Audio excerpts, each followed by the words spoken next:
예, 어떤 사람이 신앙생활을 굉장히 열심히 했어요.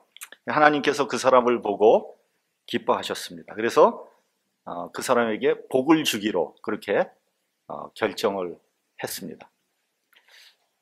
하나님께서 말씀하십니다. 내가 너를 기특하게 여겨서 너에게 세 가지 소원을 들어주겠다. 말해봐라. 근데 이 사람이 자기 부인을 싫어했던 것 같아요. 그래서 하나님에게 하나님 지금 있는 부인을 죽게 해주시고 새롭게 예쁘고 아름다운 젊은 부인을 얻게 해주십시오. 하나님께서 그래? 그럼 네 소원대로 해주겠다. 그리고 진짜 부인이 죽었고 젊고 예쁜 부인을 맞이할 수 있게 됐습니다. 부인의 장례식에 많은 사람들이 와서 슬프게 조문을 합니다. 정말 좋은 부인이었는데 갑자기 돌아가셨네요. 안 됐습니다. 부인은 아름답고 상냥하고 친절하고 남을 배려하는 사람이었습니다. 정말 안타깝습니다. 부인이 나를 이렇게 도와주셨습니다. 부인이 이렇게 좋은 일을 했습니다. 많은 사람들이 와서 부인을 칭찬하면서 눈물을 흘리면서 슬퍼했습니다. 남편도 가만히 생각해 보니까 생각하면 생각할수록 부인이 정말 훌륭하고 좋았어요. 나에게도 정말 잘해줬는데, 내가 힘들 때 정말 큰 힘을 받았는데, 이거 자꾸만 부인이 보고 싶은 거예요. 그리고 참 후회가 되는 거예요. 그래서 하나님에게 다시 부탁을 합니다. 하나님, 죽은 부인을 다시 살려낼 수 있나요?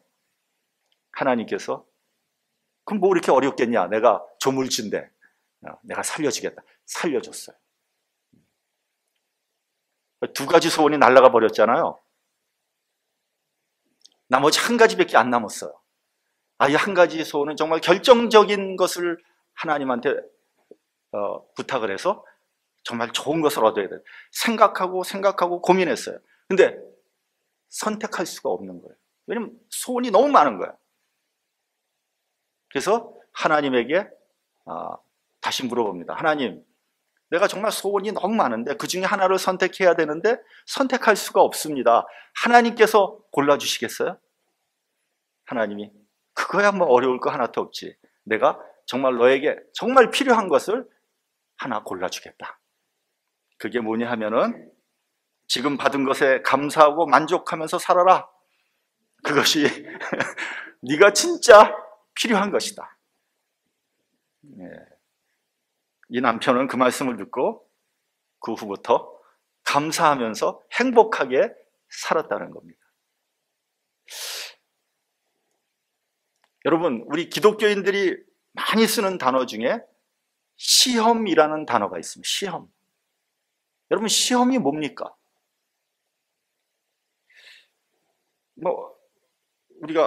내가 시험 들었다. 나에게 시험이 온다.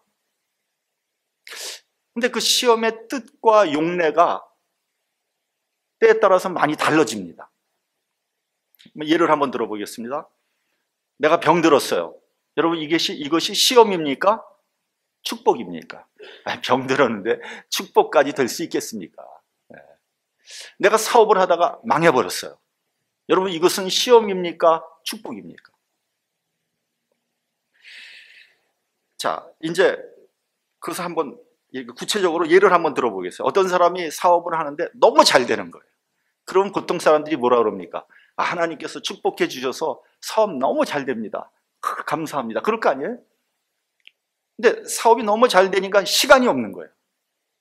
시간이 없어서 주중에 교회에 가지 못하는 것은 물론이고 주일도 손님 만난다, 대접한다, 골프 친다, 교회를 갈 수가 없는 거예요. 너무 바빠서 교회에 나와서 예배드릴 시간이 없습니다. 그러면 이 사업이 잘 되는 게 시험입니까? 축복입니까? 너무 바쁘다 보니까 건강을 돌보지 못해서 몸에 병이 들었어요. 그럼 이 병든 것이 시험입니까? 축복입니까? 병들어서 병상에 누워서 가만히 생각해 보니까 내가 그동안 하나님하고 너무 이렇게 떨어져 있었던 거예요. 하나님과 너무 멀리 있었던 거예요. 회개를 합니다. 그리고 이제부터 내가 정말 열심히 교회를 다녀야 되겠다. 내 신앙을 회복해야 되겠다. 그러면 병든 게 시험입니까? 축복입니까?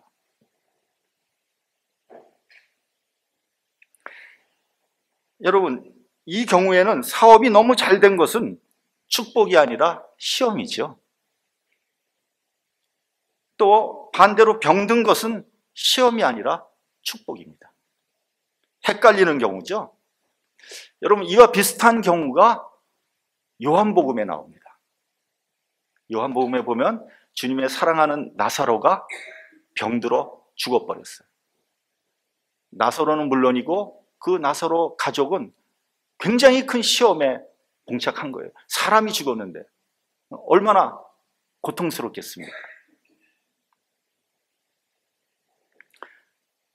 그래서 나사로의 누이들, 즉 마르다와 마리아는 슬퍼서 울면서 주님을 원망했어요.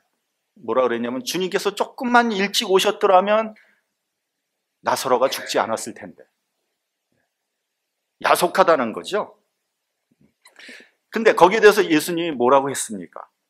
너희가 믿으면 하나님의 영광을 보게 될 것이다. 그렇게 말씀하셨어요.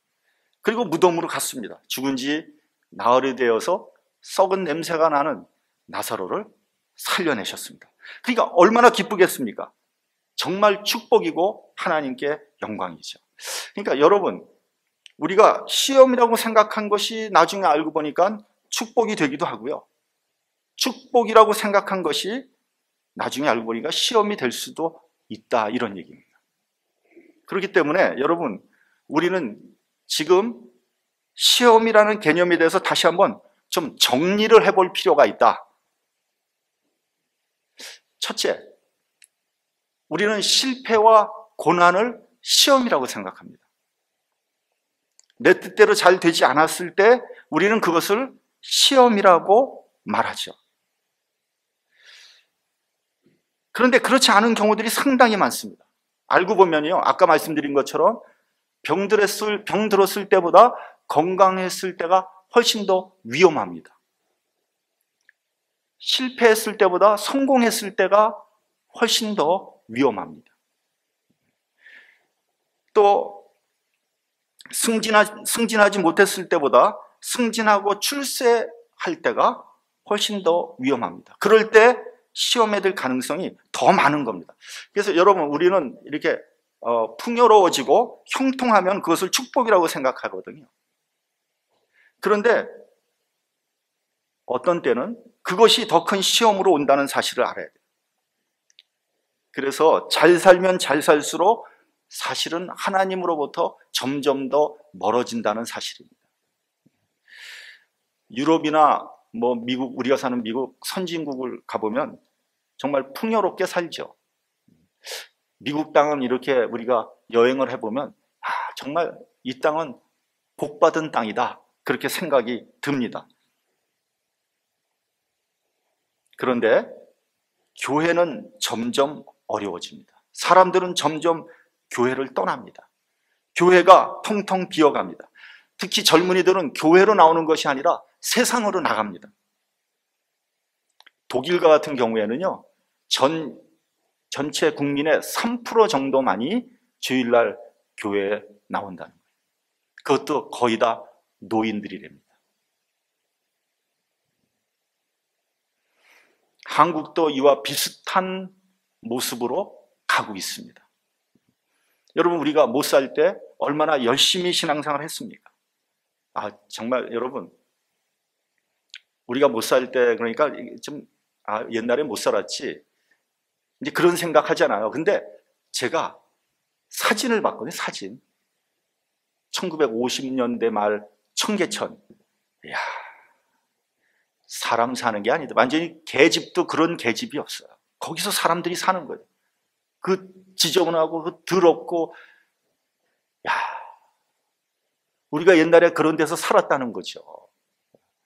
다 잊어버리셨죠? 그때 얼마나 우리가 간절하게 열심히 살았습니까? 그때 정말 목사님들 얼마나 가난한데 얼마나 많은 사람들이 존경했습니까? 그런데 잘 살기 시작하면서 상황이 역전이 돼버렸어요. 교회가 점점 약해지기 시작했고요. 교인들이 교회를 떠나기 시작합니다. 오죽하면요, 한국 목사님들이 주말에 날씨 안 좋기를 기도한다는 거예요. 날씨 안 좋기를 기도하고 있다는 거예요, 목사님들이. 날씨만 좋으면 그냥 산으로 들러, 요즘에 그렇게 캠핑을 한대요. 가서 교회 안 나오는 거예요. 산으로. 교회가 텅텅 비는 겁니다. 여러분, 우리 교회도 마찬가지예요. 우리 교회도 이제 점점 여름 휴가철 되면요, 얼마나 휴가를 가는지요. 안 가면 이상해지는 것 같아. 그래서 너도 나도 김지서도 가는 거야? 그럼 나도 같이 가야지 뭐. 그래서 롱 위켄드 되면 교회가 텅텅 비어요. 어떤 주는 우리 교인의 3분의 1이 휴가 가버렸어.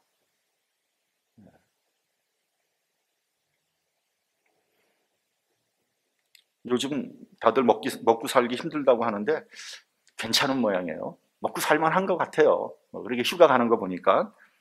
여러분, 풍요와 형통이 신앙적으로 시험이 될 수 있다는 겁니다. 이 본문 12절 13절을 보면 이렇게 되어 있어요.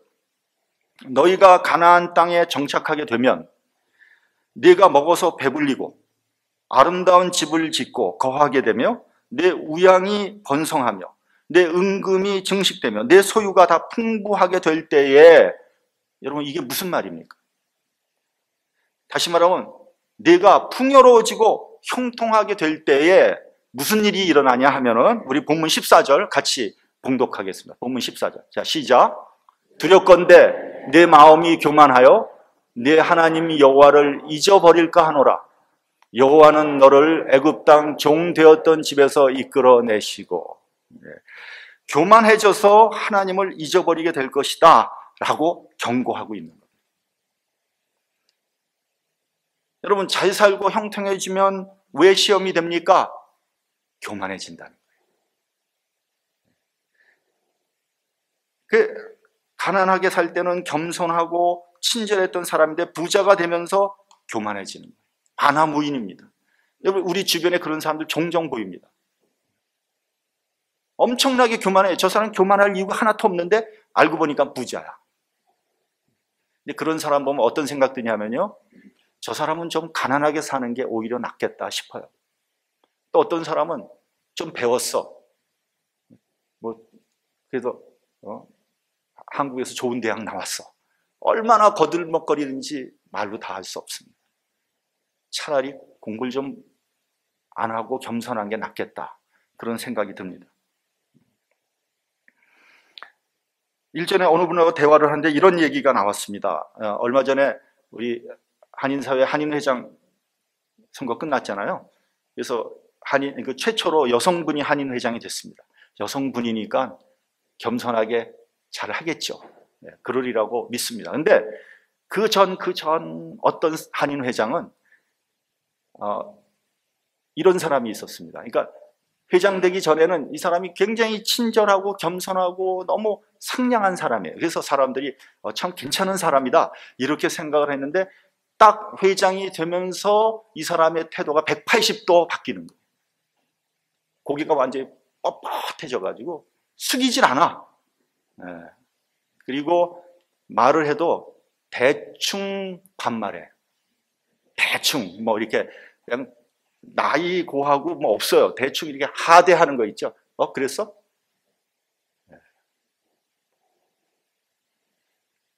갑자기 감투를 쓰니까 교만해진 겁니다. 여러분, 교만은 우리가 제일 경계해야 하는 죄입니다. 다른 죄들은 죄를 지면 하나님을 피합니다. 도망가잖아요. 죄 짓고 나면 두려워서 도망가잖아요. 근데 교만죄는 도망가지 않습니다. 하나님 앞에 대드는 거예요. 내가 하나님이 되는 겁니다. 그래서 교만을 멸망의 선봉이라고 한 것입니다.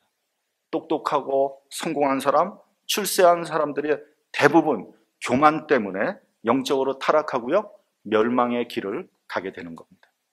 둘째, 여러분, 우리는 시험이 어떤 다른 사람이나 다른 여건 때문에 온다고 생각하는 경우가 많습니다. 시험이 나 때문에 온다, 그렇게 생각하지 않아요. 그래서 환경을 탓하고 여건을 탓하고 남을 탓하고 심지어는 하나님을 탓하기도 합니다. 근데 사실은 말이죠, 시험의 원인이 자신인 경우가 대부분이에요. 그런데 사람들은 자기가 다 피해자라고 생각하거든요. 내가 가해자다 이런 생각하지 않습니다. 한번 냉정히 생각해 보시기 바랍니다. 내가 가해자 아닙니까? 저는 교회에서 이렇게 좀 문제가 생겨서 어떤 사람이 내가 시험 들었다, 그런 사람하고 얘기를 해보잖아요. 그러면 가만히 보면요,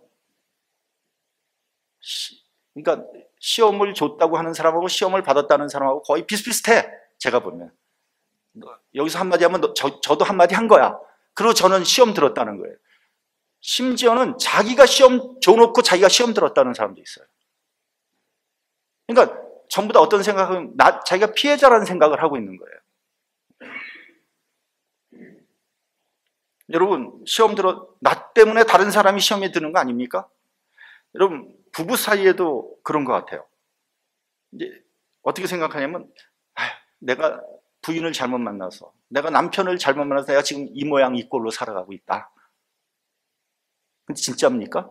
혹시 내 남편이 다른 여자 만났더라면, 내 부인이 다른 남자 만났더라면 훨씬 더 잘 살 것 같지 않습니까? 그런 생각 안 해봤어요? 여러분은 배우자에게 어떻게 얘기합니까? 당신 나 때문에 고생했습니다. 미안합니다. 그렇게 얘기합니까?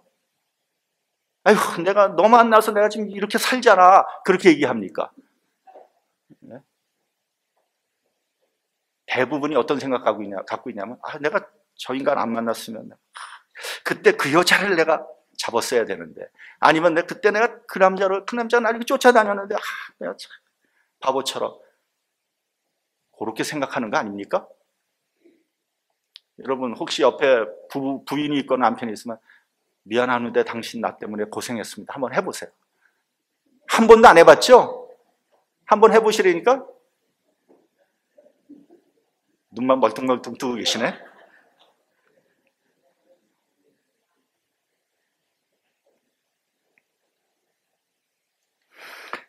야고보서 1장 14절을 보면 이렇게 되어 있습니다. 각 사람이 시험을 받는 것은 자기 욕심에 끌려서 미혹되었기 때문이다.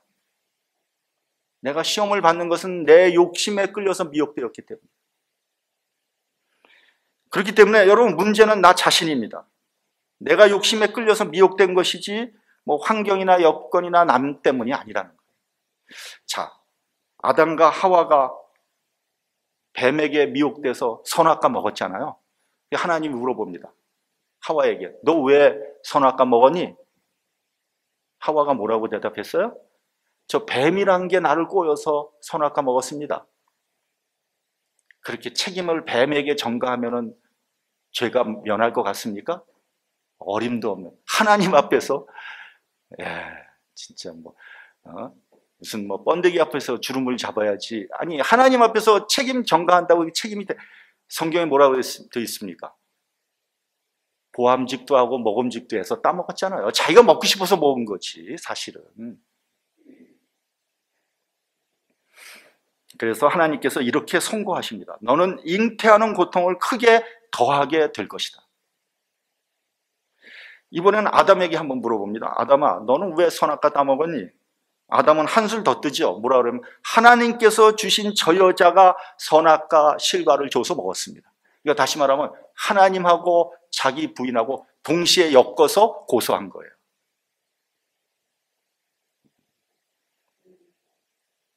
그게 아니죠.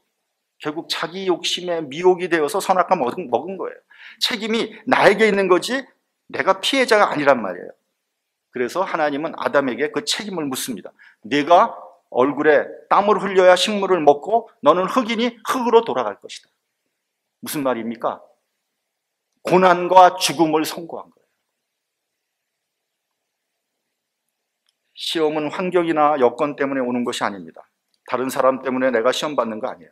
시험의 원인은 바로 납니다. 내가 믿음이 올바로 쓴다면 시험이 온다고 해도 얼마든지 극복할 수 있는 거죠. 자기를 탓해야지 왜 자꾸만 다른 사람을 탓해냔 말이죠. 셋째로, 많은 사람들이 나에게만 시험이 온다고 생각합니다. 내 인생은 왜 이렇게 힘들까? 왜 이렇게 나는 고난이 나에게 이렇게 올까? 그러니까 자기의 고난만 크게 느껴지는 겁니다. 속담에 이런 속담이 있죠. 남의 연병이 내 곱불만 못하다.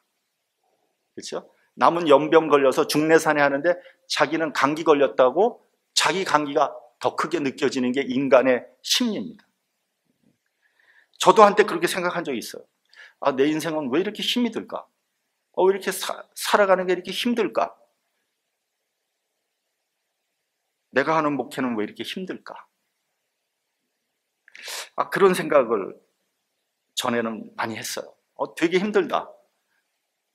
근데 어느 날, 어느 순간부터 제가 하나님께 회개하고 관점을 바꿨습니다. 어쩌면 다른 사람은 연병 걸려가지고 사경을 헤매는데 나는 감기 걸렸다고 컴플레인 하고 있는 거 아닌가? 그런 생각을 했어요. 그리고 생각해 보니까 우리 교회가 그렇게 힘든 교회가 아니더라고요. 오히려 좋은 분들 많이 줘서 기쁘게 목회하고 있는데 내가 왜 이렇게 힘들다고 그랬을까? 실제로 시카고에서 정말 힘들게 목회하는 목사님들 많거든요. 오죽하면 시카고가 목회자의 무덤이라고 그러지 않습니까? 모든 인생이 다 나름대로 어려움이 있다는 것을 알아야 합니다. 더 중요한 것은 고난과 역경이 불행과 저주가 아니라 고난을 통해서 하나님께서 마침내 복을 주시려고 하는 계획이 있다는 것을 깨달아야 합니다. 우리 본문 15절 16절을 같이 봉독하겠습니다. 15절 16절. 자, 시작. 너를 인도하여 그 광대하고 위험한 광야 곧 불뱀과 정갈이 있고 물이 없는 건조한 땅을 지나게 하셨으며 또 너를 위하여 물을 굳은 반석에서 내셨으며 내 열조도 알지 못하던 만나를 광야에서 내게 먹이셨나니 이는 다 너를 낮추시며 너를 시험하사 마침내 내게 복을 주려 하심이었느니라. 이스라엘 백성들이 애굽을 탈출해서 광야로 들어갔습니다. 근데 거리상으로 보면 광야에서 가나안 땅까지 걸어서 길어야 열흘에서 20일 정도면 충분한 거리거든요. 근데 그들을 광야에서 40년 헤매게 만들었습니다. 그 광야는 위험한 땅이에요. 불뱀과 전갈이 우글거리는 곳입니다. 물도 없습니다. 먹을 것도 없습니다. 그래서 하나님께서 반석에서 물을 내주셨고 만나를 보내주셔서 먹여주셨어요. 왜 그렇게 한 것입니까? 왜 그런 고난을 주신 겁니까? 너를 낮추시어 너를 시험하여 마침내 복을 주려고 하시는 하나님의 계획이 있었다, 이런 얘기입니다. 자, 한번 생각해 보세요. 이 모든 것이 다 하나님의 기적입니다. 하나님께서 하신 일입니다. 200만 이상의 그 남녀노소 노예들이 그 당시 최강의 군대를 가지고 있는 애굽 땅에서 탈출한다는 것 자체가 불가능한 일이죠. 말이 안 되는 얘기예요. 40년 동안 광야로 헤매고 다니는 것도 불가능한 일입니다. 물도 없는 광야와 사막에서 살아남은 것도 기적이죠. 반석에서 물을 내시고 하나님께서 매일 만나를 먹여주신 것, 그것도 기적입니다. 다 하나님께서 하신 겁니다. 그래서 하나님을 기억해야 됩니다. 제가 조금 전에도 말씀드렸지만 우리가 풍부해지고 안락해지면 하나님을 잊어버립니다. 그래서 다 내 능력으로 내 지혜로 이 모든 것을 얻은 것이다, 이렇게 생각하는 거예요. 그래서 본문 17절에 보면 내 능과 내 힘으로, 내 손의 힘으로 내가 이 재물을 얻었다 할까 두렵다는 거예요. 다시 말하면 교만해지는 겁니다. 하나님을 잊어버립니다. 여러분, 하나님을 잊어버리면요, 그 자리에 뭐가 들어오냐면 내가 들어가는 거예요. 그리고 우상이 들어가는 겁니다. 여러분, 인간은 종교적인 존재입니다. 인간은 하나님을 섬기지 않으면 나를 섬기게 되고 우상을 섬기게 되어 있습니다. 여러분, 무신론이라는 것은 뭐냐면 내가 아무것도 믿지 않는다는 게 아니에요. 무신론은 하나님 대신 나를 믿는다는 거예요. 내 힘과 능력을 믿는다는 거거든요. 그게 무신론입니다. 내가 하나님이 되는 겁니다. 그렇다면 만약에 내 능력이 없어지고 내 힘이 사라지면 그 다음에는 어떻게 하겠다는 겁니까? 언제까지나 내가 능력 있고 힘 있을 것 같아요? 어리석은 짓이거든요. 하나님을 잊어버린 이스라엘 백성들은 가나안에 있는 온갖 잡신들을 섬기기 시작했어요. 그래서 바알도 섬기고 아세라도 섬기고 몰록, 밀곰, 나무에도 절하고 바위에도 절하고 인간이 만든 신에게도 절을 했어요. 그 결과 이스라엘은 멸망의 길을 걸어간 겁니다. 요즘 중앙일보에 김종필 씨의 회고록이 연재되고 있습니다. 지난 목요일인가 아주 재미있는 그 이야기가 실렸습니다. 그 박정희 대통령과 김종필 씨가 이제 혁명을 계획하고 이제 있을 때, 그때가 1961년이었다고 합니다. 한 음식점에서 그 당시 유명한 점쟁이 백운학 씨를 만났다는 거예요. 그러니까 점을 보려고 한 거죠. 답답하니까. 이 거사가 이게 목숨 걸고 하는 건데 이게 될까 안 될까 두려우니까 점을 본 거예요. 백운학 씨가 그 박정희 대통령을 가만히 보더니 이 거사 성공합니다. 그러면서 각하라고 불렀다는 거예요. 그 자리에서. 네. 그러면서 20여 년 정도 권력을 잡을 테니까 소신껏 하십시오. 얼마나 기분이 좋았겠어요? 네. 거사 성공한 대통령 각하라고 부르니까. 그래서 이제 밥 다 먹고 이제 음식점을 나오는데 이제 신발끈을 매는데 백운학 씨가 김종필 씨한테 그러더래요. 저분 험하게 돌아가시겠습니다.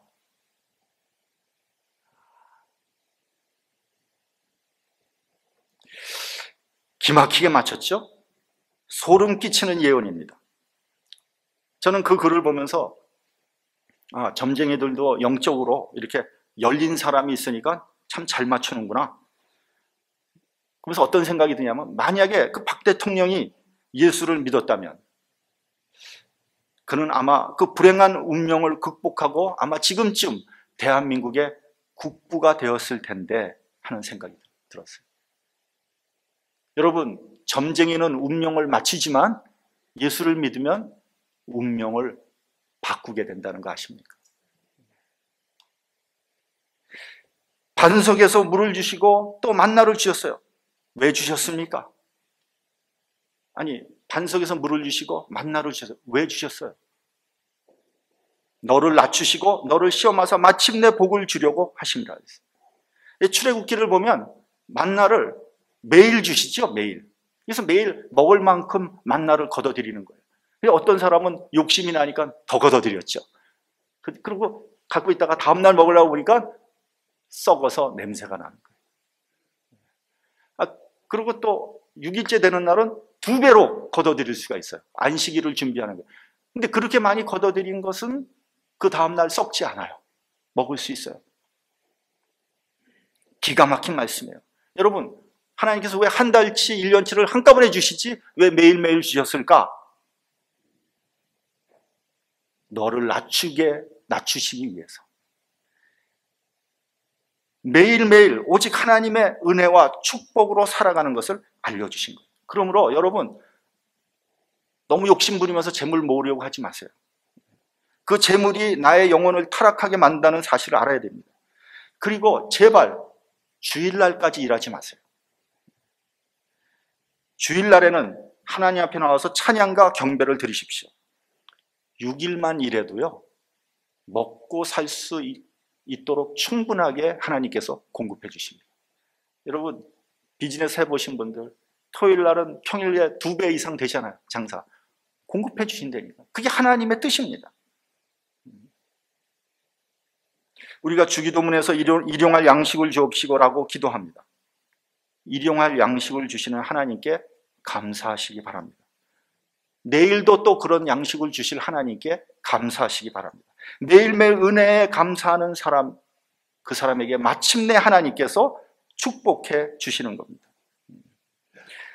지금 주시는 하나님의 은혜에 만족하고 지금 주신 축복에 감사하는 사람이 시험을 이길 수 있는 거예요. 감사하고 만족할 줄 아는 사람에게는 마귀도 손을 내지 못합니다. 감사하는 사람이 늘 승리하는 것입니다. 저 앞에 있는 가나안의 약속을 믿고 감사하며 겸손히 신앙생활을 할 때 하나님께서 마침내 여러분들에게 복을 내려주실 겁니다. 그런 하나님의 복을 받는 저와 여러분이 되시기를 주님의 이름으로 축원합니다. 기도하겠습니다.